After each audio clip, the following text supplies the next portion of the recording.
Assalamualaikum warahmatullahi wabarakatuh. Halo semuanya, perkenalkan, nama saya Winatonela Kalula.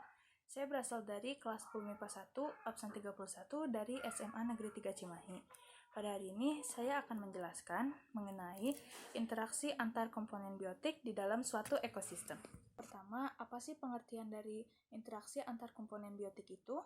Interaksi biotik adalah hubungan saling mempengaruhi antar makhluk hidup baik itu hewan, tumbuhan, maupun manusia. Di dalam ekosistem, setiap komponen biotik memiliki peran masing-masing dan saling berinteraksi satu sama lain. Interaksi antar komponen biotik dalam suatu ekosistem ada beberapa jenisnya, misalnya saja simbiosis, hubungan kompetisi, dan juga hubungan predasi. Yuk, mari kita bahas satu persatu. Pertama, ada simbiosis. Apa sih simbiosis itu? Dilansir dari National Geographic, simbiosis adalah hubungan ataupun interaksi antara dua organisme makhluk hidup yang berbeda.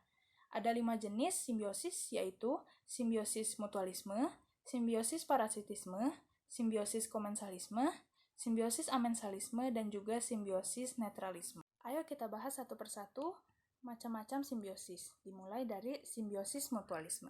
Simbiosis mutualisme merupakan hubungan timbal balik antara dua makhluk hidup yang berbeda yang saling menguntungkan.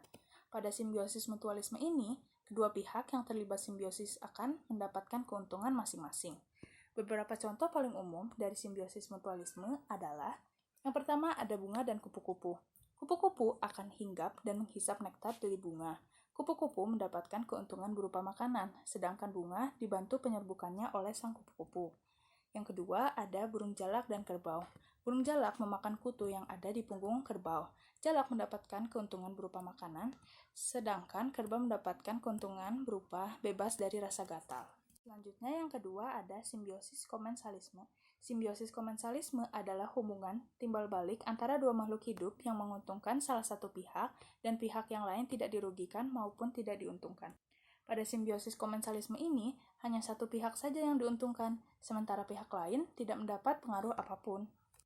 Beberapa contohnya misalnya saja yang pertama ada ikan remora dengan ikan hiu. Ikan remora biasa berenang di dekat ikan hiu. Ikan remora mendapat keuntungan berupa sisa makanan dari ikan hiu, sedangkan ikan hiu tidak mendapatkan pengaruh apapun dari sang ikan remora. Selanjutnya adalah anggrek dan pohon mangga. Anggrek akan menempel di pohon agar mendapat sinar matahari dan juga zat air.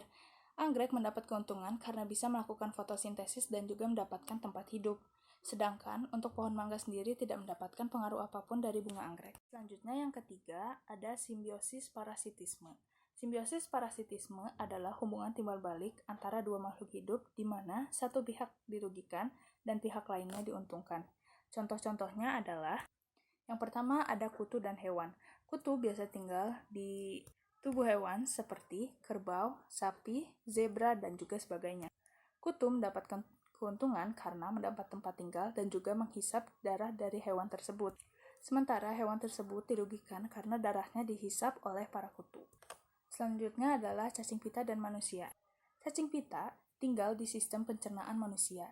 Cacing pita mendapat keuntungan berupa sisa-sisa sari makanan, sedangkan manusia dirugikan karena cacing pita dapat menyebabkan sakit pada manusia. Selanjutnya, yang keempat ada simbiosis netralisme. Simbiosis netralisme adalah jenis hubungan antar makhluk hidup yang tidak memberi keuntungan atau kerugian pada organisme yang terlibat. Pada simbiosis netralisme ini, kedua belah pihak tidak akan mendapat pengaruh apapun, baik keuntungan maupun juga kerugian. Misalnya saja adalah yang pertama kambing dan ayam. Keduanya tidak memiliki pengaruh satu sama lain karena memiliki jenis makanan yang berbeda. Contoh lain adalah katak dan ikan. Katak biasa mencari makanan di air, tapi katak tidak memakan ikan.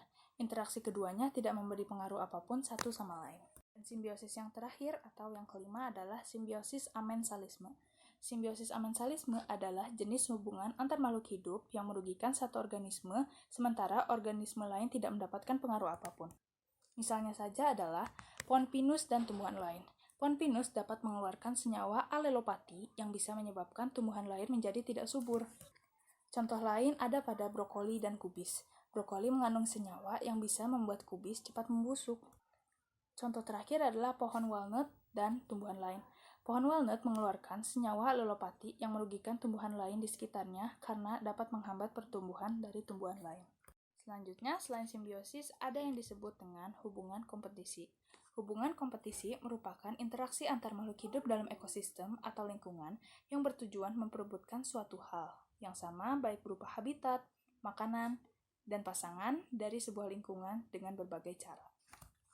Contoh sederhananya misalnya saja adalah kompetisi antara katak dengan bunglon yang saling memperebutkan serangga sebagai makanannya. Hubungan kompetisi dibagi menjadi dua jenis. Yang pertama adalah hubungan kompetisi intraspesifik. Hubungan kompetisi intraspesifik adalah hubungan kompetisi antar dua individu yang satu jenis di dalam suatu populasi.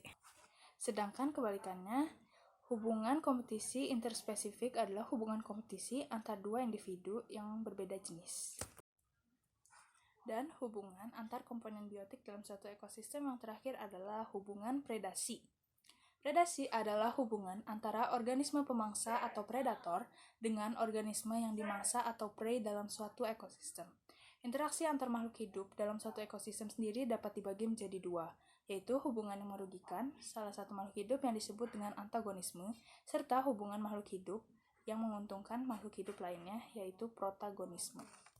Dalam hal ini, predasi termasuk contoh dari hubungan antagonisme. Sebab predasi hanya menguntungkan pihak predator yang mendapat makanan, sementara hewan yang dimangsa atau prey mati karena dimangsa oleh sang predator. Contohnya misalnya saja adalah singa memakan rusa, buaya memangsa bebek, kucing memangsa tikus, ular memangsa tikus, beruang kutub memangsa ikan salmon, dan masih banyak lagi. Baiklah, sekian penjelasan dari saya, dan saya harap penjelasan saya ini bermanfaat untuk semua orang. Akhir kata, saya ucapkan wassalamualaikum warahmatullahi wabarakatuh.